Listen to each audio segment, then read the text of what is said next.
Buenas tardes a todas y todos los presentes. El Observatorio de Participación Política de la Juventud Oaxaqueña, en coordinación con el Instituto Nacional Electoral, les da la más cordial bienvenida al inicio de la Semana de la Juventud y la Democracia. Nos acompañan instituciones y organizaciones de la sociedad civil. Sean bienvenidos todos. Así también nuestro agradecimiento al delegado del INE en Oaxaca, el licenciado Edgar Humberto Arias Salva, por las facilidades para organizar esta Semana de Juventud y Democracia. Asimismo, extendemos nuestro agradecimiento y cordial saludo a la maestra Elizabeth Bautista Velasco, magistrada presidenta del Tribunal Electoral del Estado de Oaxaca. El Observatorio de Participación Política de la Juventud Oaxaqueña nace con el objetivo de fortalecer y motivar liderazgos e iniciativas orientadas a la promoción y defensa de los derechos humanos, democracia y el desarrollo sostenible, con el objetivo de lograr una mayor participación e incidencia de los jóvenes en los escenarios políticos, locales, nacionales e internacionales, y así nuestras acciones puedan llegar a múltiples y amplias audiencias, así como realizar acciones colectivas para todo el sector juvenil, sin exclusiones, actuando siempre con transparencia. Recordemos que tenemos el deber de propiciar en cada joven la simiente de la inquietud y del entusiasmo, porque tarde o temprano serán el fruto de una inmortal vegetación. A continuación, le cedo la palabra a mi compañera de Ilse Serrano, quien tendrá el honor de presentar a nuestra extraordinaria ponente. Adelante, Ilse. Hola, ¿qué tal? Buenos días a todos. Me voy a permitir leer la semblanza de la maestra que nos acompaña hoy para esta ponencia.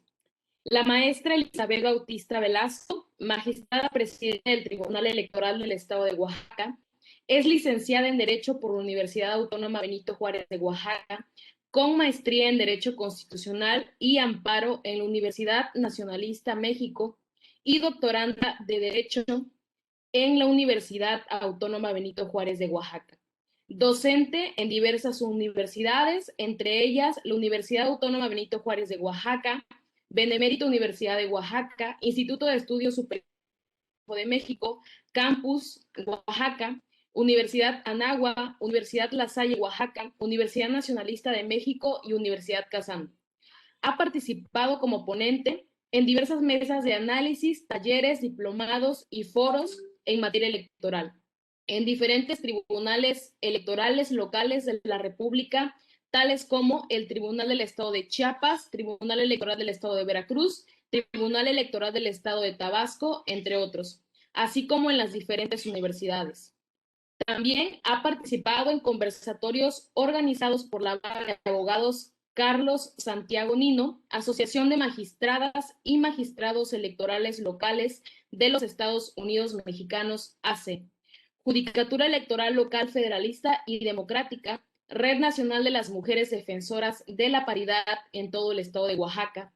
En el ámbito laboral, ha desempeñado diversos cargos, algunos son capacitados asistente electoral en el proceso electoral federal, supervisor electoral del proceso electoral federal, consejera electoral distrital en el Instituto Federal Electoral, consejera del Consejo Local del Instituto Nacional Electoral, donde fue presidenta de la Comisión de Capacitación y Organización Electoral.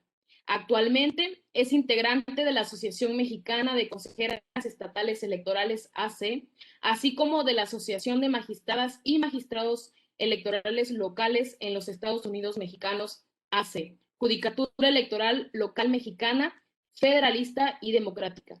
Es la primera mujer nombrada por el Senado de la República como magistrada del Tribunal Electoral del Estado de Oaxaca, presidenta del Tribunal Electoral del Estado de Oaxaca y presidenta del Observatorio de Participación Política de las Mujeres en Oaxaca. Sin más, vamos a permitir dar paso a la ponencia que nos va a compartir hoy la maestra, que es violencia política en razón de género.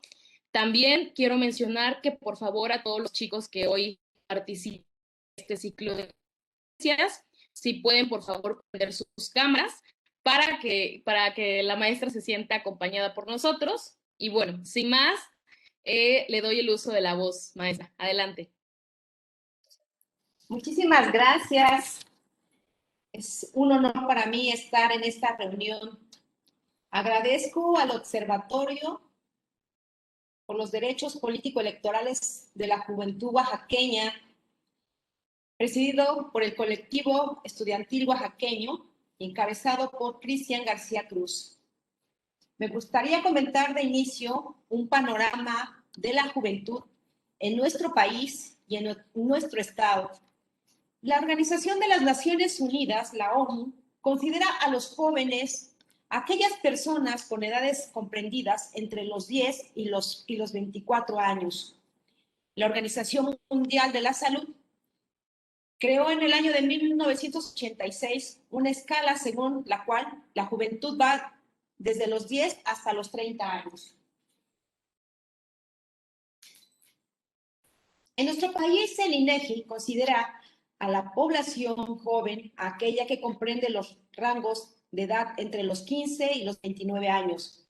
Y se calcula que hay 30.7 millones de jóvenes y representan el 4.6% del total de los habitantes. De cada 100 jóvenes, 37, esto es un 11.3 millones, tienen entre 15 y 19 años. 33, lo que son 10 millones, están en el grupo de entre los 20 y 24 años. Y 30, que es un 9.4 millones, está entre los 25 y los 29 años de edad. Y como dato interesante, entre los 15 a 24 años, los hombres son mayoría. En cambio, en el grupo de los 25 a 29 años, la tendencia se revierte. Para el estado de Oaxaca, la población de 15 a 29 años asciende a 976,000. Este es un dato que proporciona el INEGI en el año de 2020, lo que representa el 23.6%, es decir, un punto porcentual bajo lo estimado en el año 2015. Se trata de 467,000 hombres y 509,000 mujeres. De acuerdo con la CONAPO, en 2017 las mujeres de 20 a 24 años son el grupo de edad con la fecundidad más alta, con 133 nacimientos por cada 1,000 mujeres, seguidas de las mujeres de 25 a 29 años, con 126.2. En el caso de las mujeres adolescentes de 15 a 19 años, el número de nacimientos por cada 1,000 mujeres es de 59.8. De acuerdo con la encuesta nacional, la dinámica demográfica INEGI de 2014, 3 de cada jóvenes en el estado cuentan con educación media superior.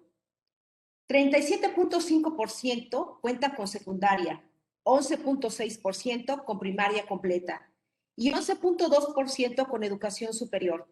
Estos indicadores resultan muy bajos.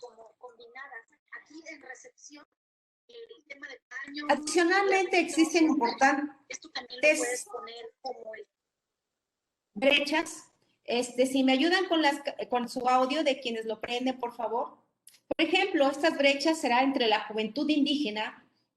Los datos de inasistencia escolar señalan que el 39,164 jóvenes no asistían a la escuela en 2019 y 18,000 aproximadamente habían concluido solo la educación secundaria.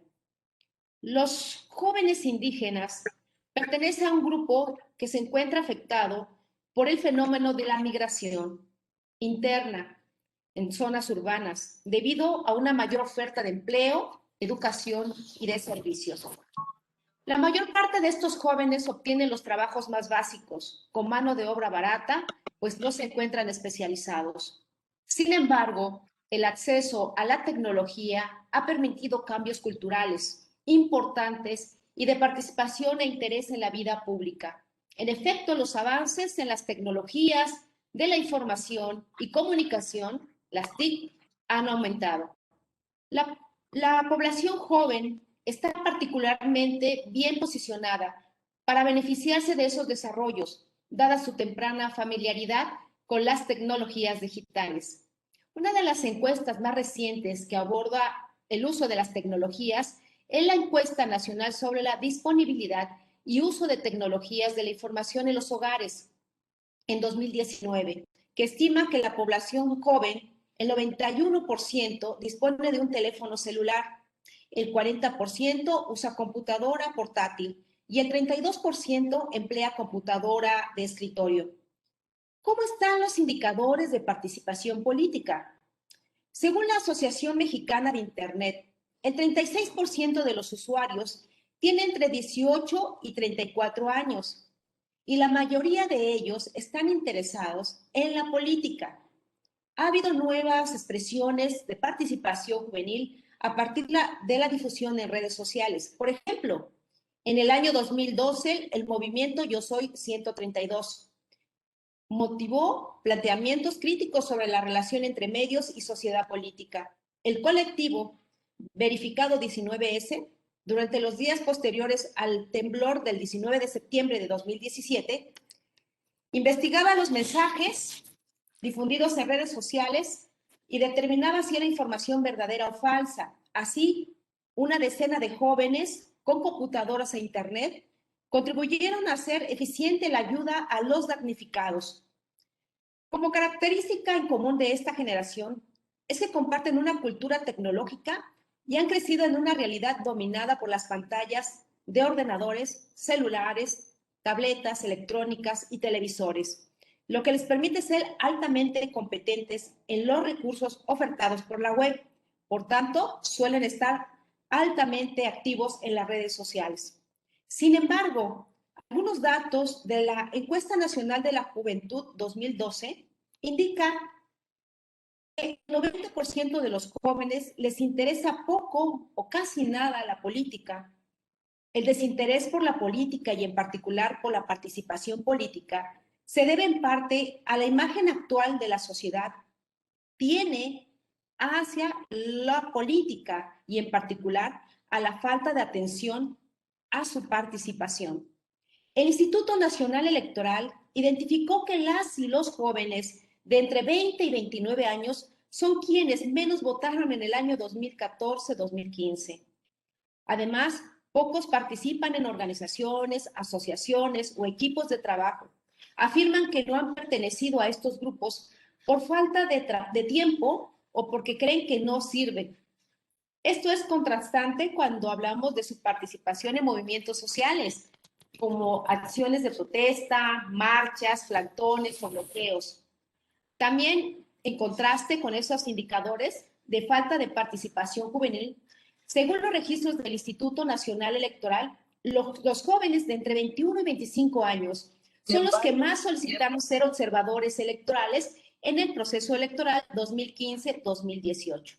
Estos datos tan divergentes nos ponen en alerta sobre la importancia de incluir a la juventud en la vida política nacional.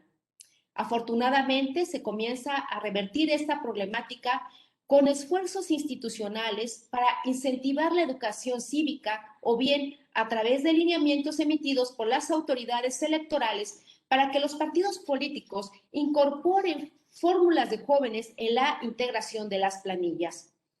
Coincido con el Programa de las Naciones Unidas para el Desarrollo, elaborado en el 2014, la estrategia del PNUD para la Juventud 2014-2017, en la que señala que la combinación de la juventud e innovación tiene el potencial de crear soluciones para las problemáticas de desarrollo y de transformación de las sociedades. Esta estrategia está enfocada sobre 4 elementos que son desarrollo de capacidades, promoción e integración, liderazgo de ideas y políticas nacionales. Lo anterior bajo 10 principios rectores: derechos humanos, igualdad de género, sostenibilidad, control y liderazgo nacionales, participación, innovación, cooperación, voluntariado, intercambio de conocimientos entre generaciones y trabajo hecho por, con y para la juventud. Y hablando de esos derechos, es importante que la juventud esté informada. Y en esta ocasión me gustaría ofrecerles elementos respecto a un tema clave del movimiento que vivimos. Hoy, nuestro país basa su vida democrática en un modelo paritario igualitario entre mujeres y hombres. Sin embargo, la participación política de las mujeres, y eso incluye a las mujeres jóvenes, se ve afectada por la resistencia a aceptar su aportación a la vida política. Me refiero al fenómeno de la violencia política en razón de género, de la que paso a explicar algunos elementos. Preparé una presentación que me gustaría compartirles, espero poder hacerlo. Ahí estamos, un poquito. Los antecedentes, un poquito de historia en relación al tema, pues tenemos que anteriormente hablábamos de cuotas de la participación de la mujer. Hubo reformas importantes en el año 2011, donde establece el reconocimiento de los derechos humanos de todas y de todos en nuestro país. Más adelante se dan unas reformas también bien importantes en materia electoral que nos hablan del principio de paridad en la postulación de las candidatas a un cargo de representación popular, tanto a nivel federal como a nivel local.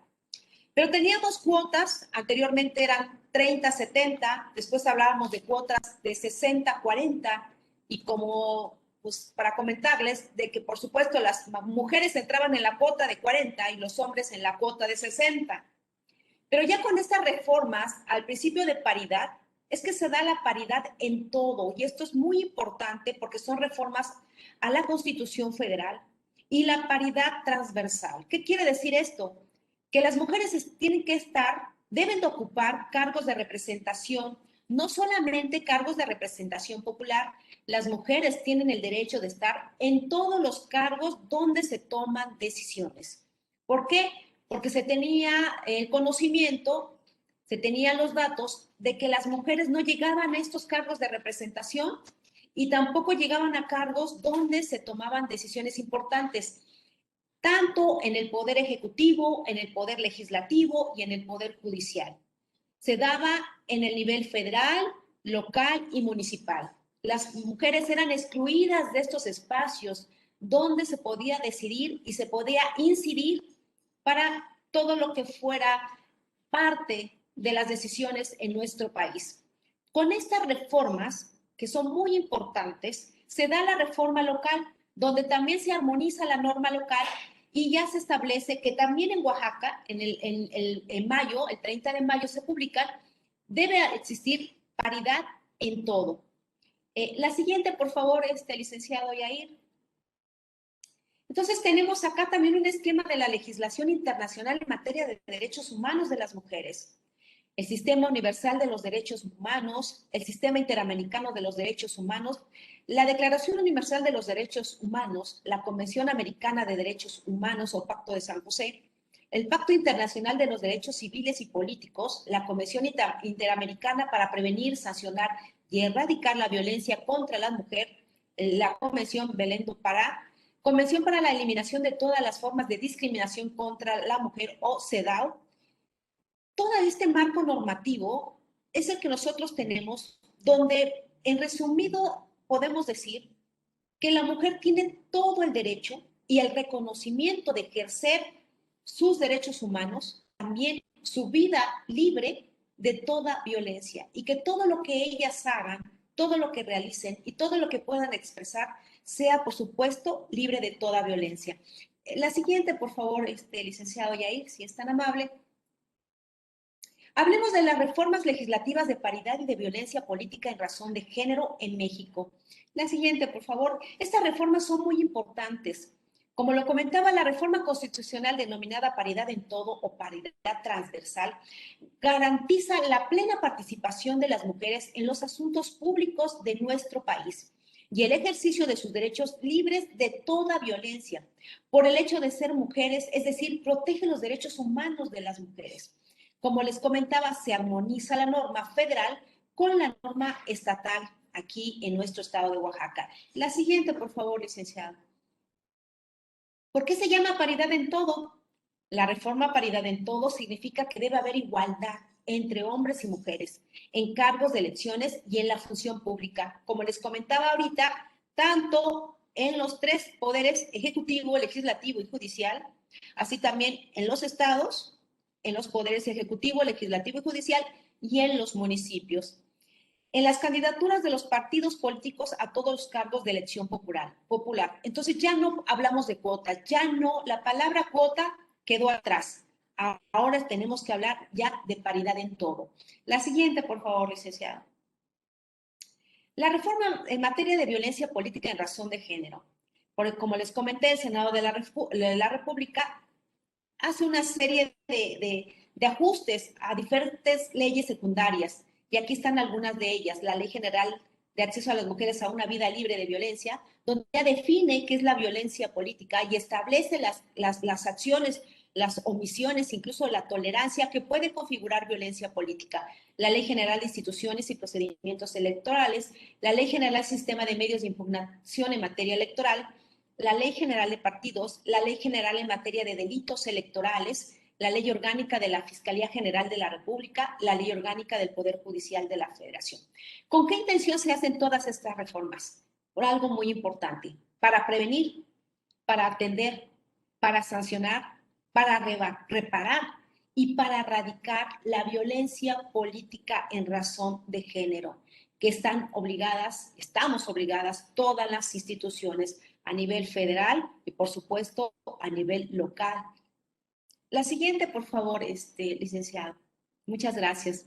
La reforma en Oaxaca, la armonización legislativa, también tenemos, como les dije, este antecedente importante en el estado de Oaxaca, mismo que el Congreso del Estado aprueba el 28 de mayo y que es publicada el 30 de mayo. ¿Qué se reforma en Oaxaca? En Oaxaca se reforma la Constitución Política del Estado Libre y Soberano de Oaxaca, la Ley de Instituciones y Procedimientos Electorales del Estado de Oaxaca, la Ley Estatal de Acceso a las Mujeres a una Vida Libre de Violencia y la Ley de Sistema de Medios de Impugnación en materia electoral y de participación ciudadana de Oaxaca. La siguiente, por favor, licenciado.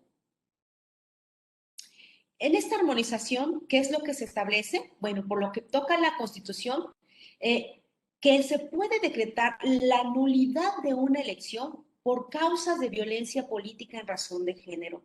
Entonces, hay que tener mucho cuidado a quienes aspiren a tener un cargo de elección de no generar la violencia hacia sus contrincantes. Anteriormente se daba esta situación y ahora ya se previene por parte de la ley. También tenemos que en la Ley de Instituciones y Procedimientos Electorales, que define lo que es la violencia política por razón de género y establece, como les dije, un listado de acciones o omisiones que en algún momento pueden configurar la violencia política. Así también tenemos nuestra ley de medios. En la ley de medios, que nosotros aquí en el Tribunal Electoral es la que aplicamos, establece que se puede promover un juicio por violencia política. Lo puede hacer también a través del JDC, a JDCI, que ahorita más adelantito les voy a comentar, pero también algo muy importante, que también nuestra ley establece. Cuando nosotros, dentro del tribunal, se advierta que puede haber violencia política hacia la mujer, nosotros debemos dictar inmediatamente medidas de protección. ¿Qué son estas medidas de protección? Pues que cese la violencia hacia ella. Vinculamos a varias autoridades para que también las autoridades apoyen a la persona que está siendo víctima y pueda cesar, que no vaya más allá la violencia. Y la Ley Estatal de Acceso a las Mujeres a una Vida Libre de Violencia. Como decimos, define lo que es la violencia y describe también 22 actos que configuran esta violencia. La siguiente, por favor. ¿Qué es la violencia política en razón de género? Siguiente, por favor. Nos dicen que es un tipo de violencia que se define como aquellas acciones u omisiones, incluyendo la tolerancia, que tienen por objeto menoscabar o anular el reconocimiento, goce y ejercicio de los derechos político-electorales con base en elementos de género. Y aquí es muy importante porque no solamente son las acciones quien realiza algo, también quien es omiso, que está viendo que se está ejerciendo violencia hacia una mujer y no hace nada para que vaya cesando, cuando tiene la posibilidad de hacerlo. Por eso decimos, incluyendo la tolerancia, ¿no? Hay personas que lo ven, que lo advierten y que está en sus posibilidades tomar acciones y no lo hacen. también ellas pueden ser parte y se les puede incluso determinar que eso es violencia política de razón de género. Rápidamente les comento un ejemplo para que ustedes puedan también decir, bueno, ¿cómo se da esto, no? Si una mujer dentro de un ayuntamiento está diciendo, me están violentando, un compañero me está agrediendo y la autoridad, que es el presidente, no hace nada, esa es una omisión. Porque ya le está diciendo, oye, esto está pasando y no hace nada, eso es una omisión. O viendo la situación, solamente se dicen, minimiza, dicen, no, hombre, no pasa nada, estás exagerando, no es cierto, también tú, ¿qué culpa tienes? ¿O por qué te vestiste así? Es que también tú porque pues vienes con tus tacones y pues cómo no quieres que te vean. Este tipo de conductas son precisamente basadas en elementos de género y viene incluida la omisión o la tolerancia. Ese es el ejemplo. La siguiente lámina, por favor, licenciada. Se entenderá estas acciones se dirijan a una mujer por su condición de ser mujer, lo que les acabo de decir. O sea, porque es mujer. ¿Qué dicen a veces de las mujeres? Ah, es que las mujeres, pues es que las mujeres están en sus días, ¿no? Están con sus hormonas a todo lo que da y por eso toman malas decisiones. Eso es un elemento de género. Les afecta desproporcionadamente. Sí, porque no hablan de la misma manera, no se refieren de la misma manera a cómo lo hacen con los hombres. Y sí, lo hacen con las mujeres. Entonces se ve la tendencia ahí de cómo se ataca hacia la mujer. Y por supuesto tiene un impacto diferenciado entre ellas. ¿Por qué? Porque también lo vemos en escenarios de trabajo. Ah, es que podemos tener dos regidores, un hombre y una mujer. Y la regidora puede ser que esté en lactancia porque tiene un bebé. Entonces ellos dicen, no, pues todos somos iguales y si tú quieres estar aquí, vas a estar. Y entonces empiezan en esa situación. Ya están haciendo una discriminación y aparte porque tiene un impacto diferenciado. No es lo mismo a una persona, por supuesto, que tiene hijos, pero no es lo mismo a una mujer que está dando lactancia a su bebé, porque sí, necesariamente debe de tener ese espacio y esas condiciones para poder también alimentar, que es algo básico para su hijo. Ese sería un ejemplo. La siguiente lámina, por favor, licenciado. ¿Qué esferas afectan estas conductas? Por supuesto, en el ejercicio efectivo de los derechos político-electorales, el acceso pleno a las atribuciones inherentes a su cargo, el ejemplo que les acabo de dar. O sea, ya no pueden accesar plenamente a su trabajo, al ejercicio que están haciendo. Por supuesto, al libre desarrollo de la función pública, porque las mujeres ya cuando están dentro de una posición pública son vistas y no son criticadas por su trabajo, son criticadas por su familia, por su persona, por su físico, etcétera. En la toma de decisiones que ellas hacen, porque incluso la violencia puede ser también una presión física, una amenaza, entonces ahí las inhibe y ya no toman las decisiones que ellas quisieran hacer. La libertad de organización y el acceso al ejercicio de sus prerrogativas, en dado caso se encuentren dentro de un partido político, tienen los mismos derechos que tienen los hombres. ¿A qué me refiero? Que, por ejemplo, ahorita que están en campaña las mujeres y los hombres, hay que tener mucho cuidado en cuanto a la comunicación, los medios de comunicación a los cuales tienen acceso para dar a conocer las propuestas y para lo cual, pues nosotros y nosotras tenemos que votar. Se le da más importancia a los hombres. En los periódicos sale el hombre en la primera plana del periódico, por decir un ejemplo, y la mujer sale dentro del periódico en un cuadro chiquito, en blanco y negro. A eso me refiero. Y pueden decir, es que los dos salieron en el periódico. Sí, los dos salieron en el periódico, pero ¿a quién le dieron más importancia? ¿A quiénes sacaron en primera plana, a color, cuerpo completo? ¿Y a quienes hay una foto toda borrosa? Ah, es que pues sí le dimos su espacio. A eso me refiero. Ahora las autoridades tenemos que ser muy cuidadosas de que no se dé ese tipo de actos y que se utilicen las prerrogativas para lo que son.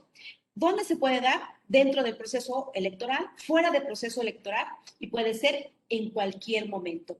La siguiente, por favor. ¿Quiénes pueden perpetrar precisamente estas acciones u omisiones?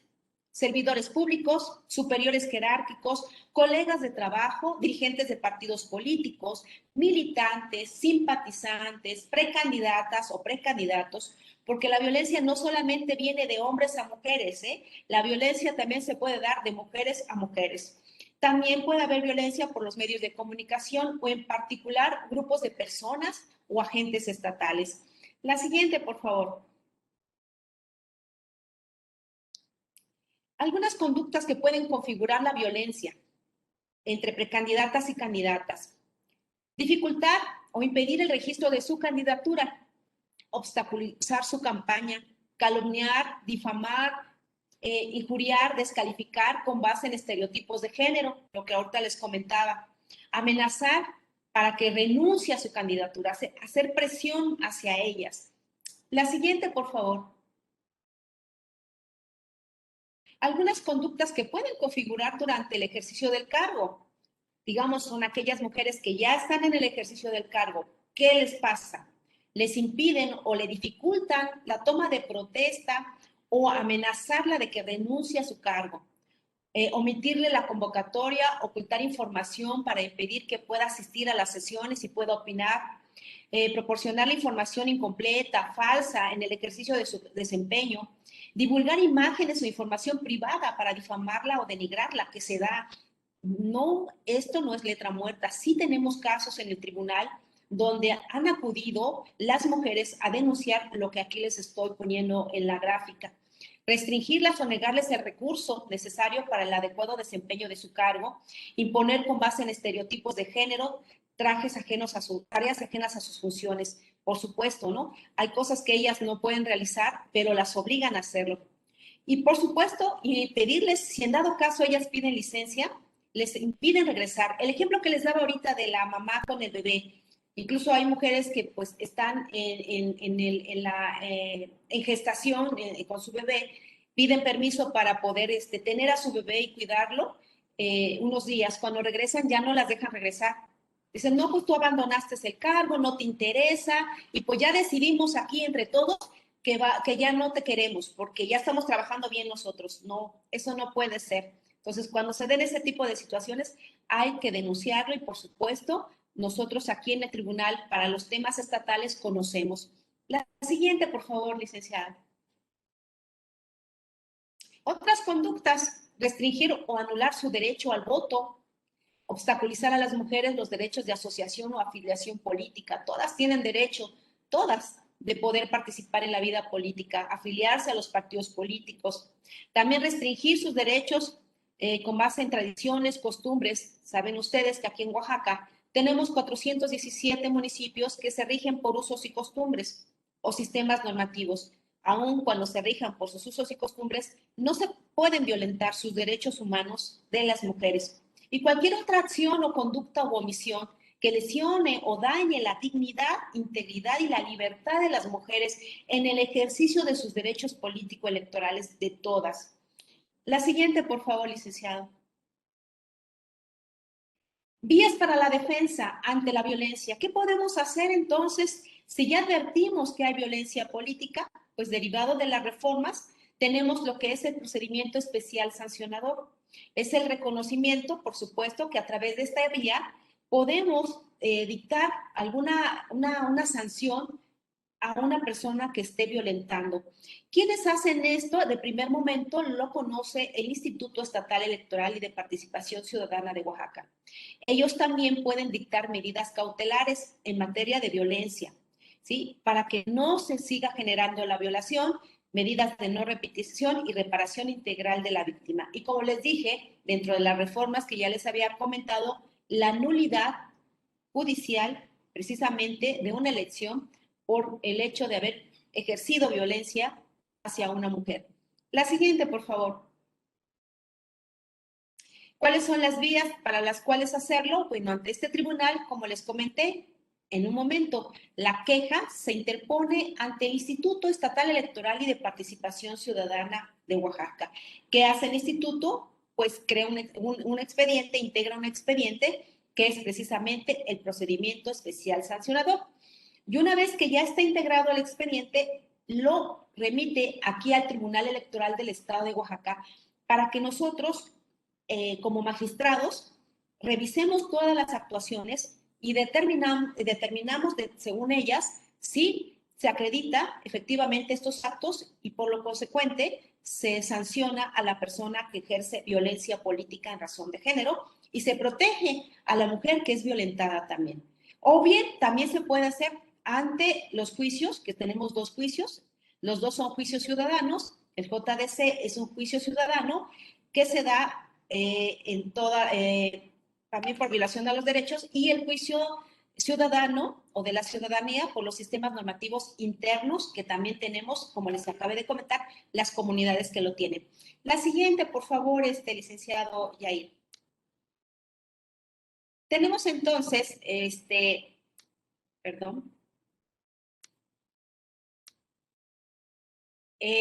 las vías, como les dije, ya lo había comentado, lo que es el procedimiento especial sancionador y los juicios que a través de ellos que nosotros como tribunal conocemos de este tema. La siguiente, por favor, licenciado.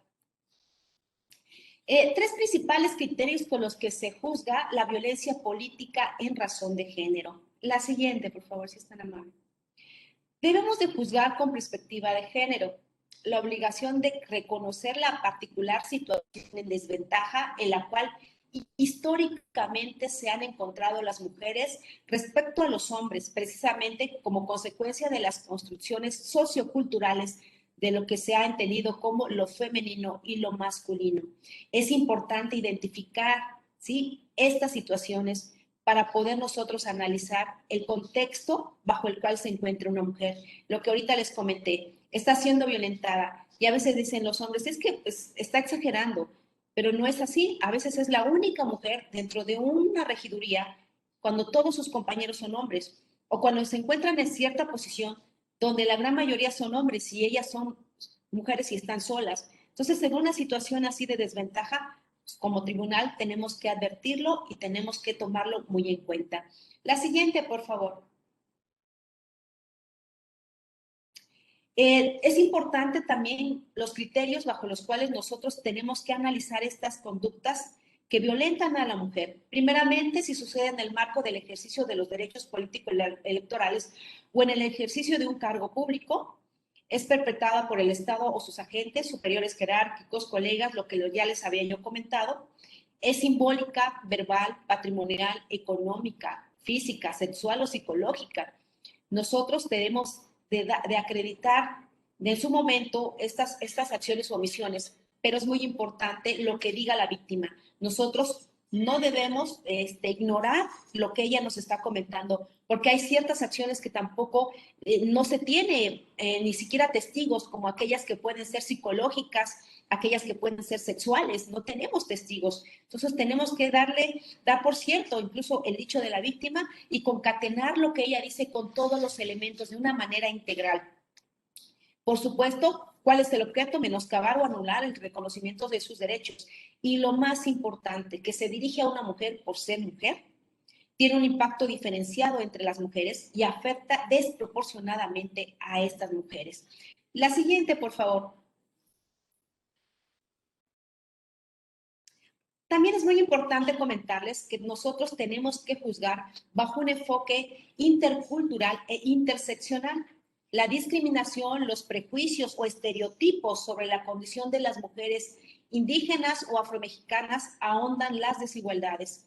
Considerar estas particularidades es, en ese sentido, sumar un enfoque intercultural e interseccional para juzgar los casos, sobre todo cuando es factible que existan factores que potencialicen la discriminación, como pueden ser las consideraciones de pobreza, racismo, barreras culturales y lingüísticas.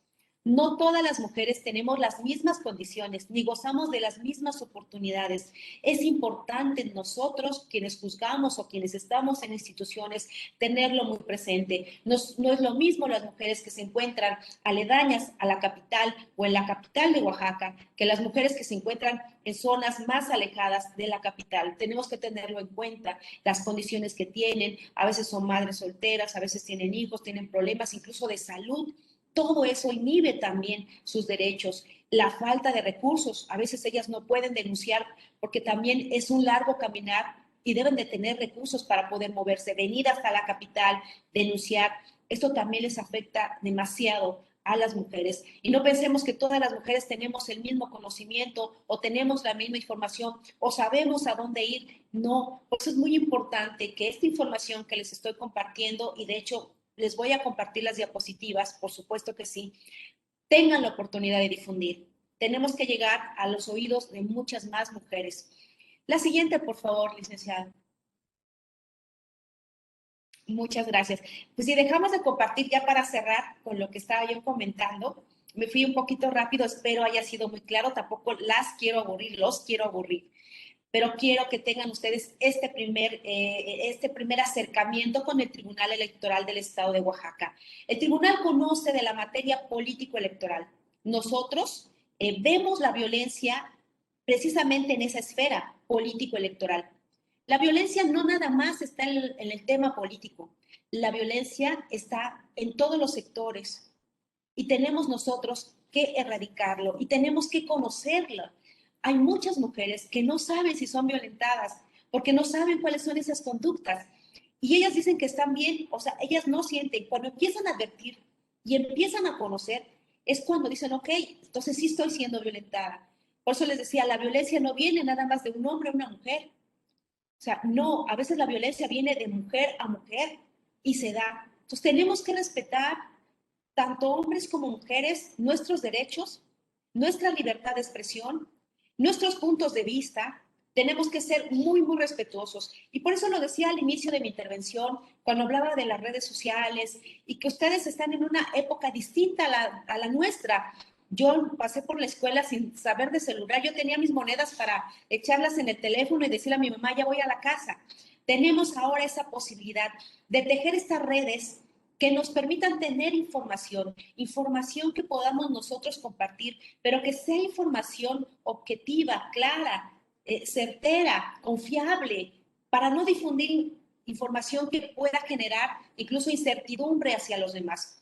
Es muy importante quienes estamos en esta parte política de poder participar. Yo la verdad los felicito y las felicito de que me estén aquí escuchando, de que estén sentados poniendo atención y de que conozcan más esta parte de cómo se va realizando toda esta estructura de nuestra democracia, porque la democracia permea en todo lo que hacemos, en todo. Y de verdad lo he visto porque hemos hecho estos ejercicios. Cuando se es niño, los niños participan muy bonito. Los niños en su inocencia conocen muchas cosas, hablan precisamente de derechos, hablan de compañerismo, hablan de unidad, hablan de reconocimiento.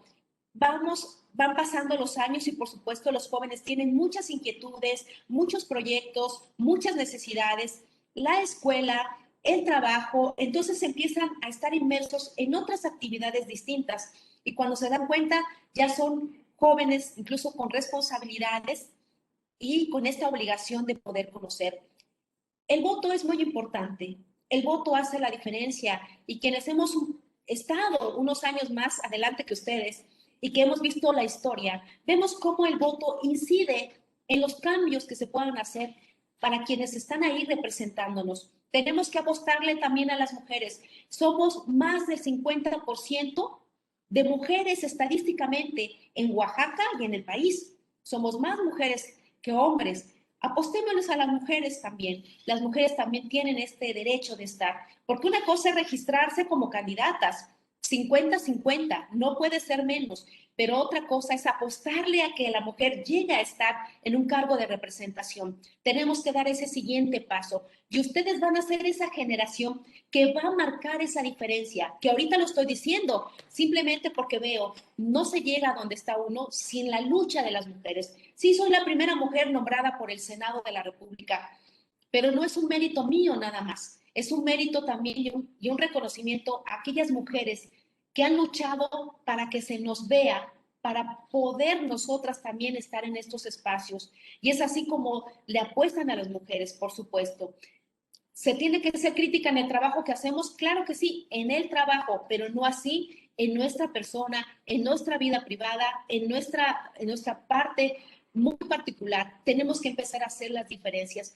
Y ustedes como jóvenes van a marcar otra época en la historia y van a dejar huella de lo que va a venir más adelante, de ver reflejado ese derecho de ser 50 y 50 en todos los cargos de toma de decisiones y que eso sea ya lo normal para ustedes y para las generaciones que vienen. Muchísimas gracias por su atención.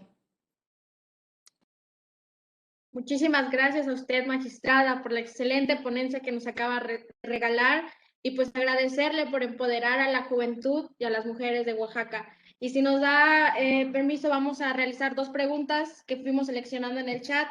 Y Mirel Soria nos dice, ¿cómo podemos fomentar la participación de las mujeres jóvenes en el ámbito social político? De primer momento, tener la información. La información, se dice, es poder.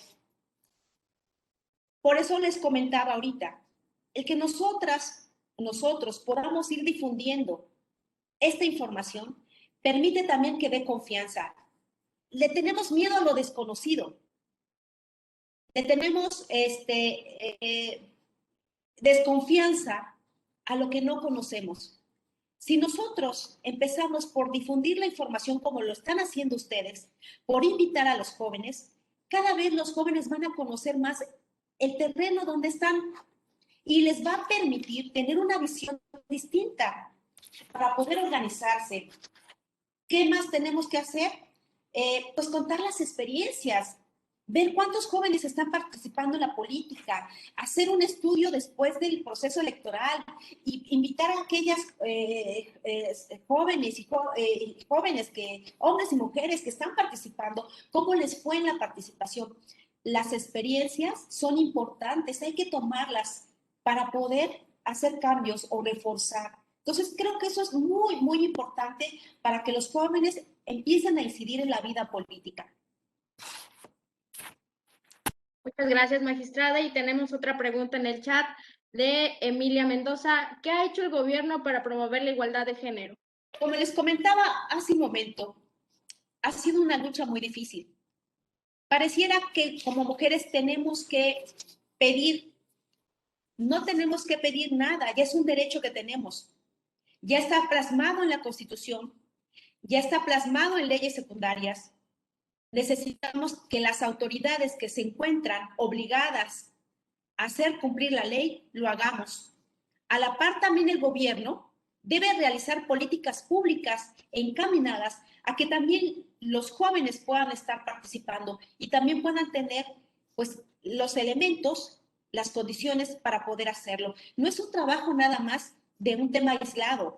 Hablamos de política, hablamos de instituciones electorales administrativas, hablamos de tribunales electorales. No, es un trabajo transversal, es un trabajo de todos, de las instituciones, del Ejecutivo, del Legislativo, del Judicial. Todos tenemos que estar involucrados. Empoderar a las mujeres, por supuesto, desde jóvenes. Todas tenemos derecho de serlo y muchas lo están haciendo. Empoderarlas en la economía, en la salud, por supuesto. También el dato que les daba ahorita que sí es alarmante. Digo, todas tenemos derecho en algún momento, si somos mujeres, decidir si queremos ser madres o no queremos ser madres. Se tiene que respetar y, por supuesto, orientar a las mujeres, disminuir aquellos embarazos no deseados, porque también inhibe la posibilidad de hacer y tener planes para poder tener una mejor calidad de vida y poder hacer muchas cosas que ellas quieran realizar. Por eso les decía de las políticas públicas. Se tiene que incidir más en las políticas públicas para erradicar estas situaciones, informar más a los jóvenes. Y los mismos jóvenes tienen que hacerlo porque ahí hay empatía. A veces lo hacemos los adultos y no nos creen los jóvenes. Dicen, ay, no, ya viene la señora a decir su discurso. Pero entre jóvenes, entre esas experiencias que se tienen, sí les creemos. Dijimos, no, pues si me lo está diciendo mi amiga y lo está diciendo abiertamente, yo creo que sí. Pero que no venga la señora a decirnos porque es lo mismo que mi mamá. También en la casa escucho a mi mamá. Entonces, tenemos que ver la manera de que sea atractivo para los jóvenes, captarlos y, por supuesto, que estos mensajes sean positivos. La red de jóvenes es muy importante para que se vaya también dando esta información para todas y todos. Sí, gracias. Muchas gracias a usted, magistrada. Cerramos el ciclo de las preguntas y nuevamente agradecerle por la excelente ponencia. Gracias por creer en la juventud, gracias por creer en las mujeres. Agradecerle por permitirnos un espacio con usted, por darle espacio a las juventudes, por creer en las mujeres y gracias por ir de la mano con los jóvenes. Esperamos contar con su presencia en nuevas actividades que realice este observatorio. Y muchas gracias a todos ustedes por su presencia y los esperamos el día de mañana con otra ponencia más. Muchas gracias a todos. El voto sale y vale. INE.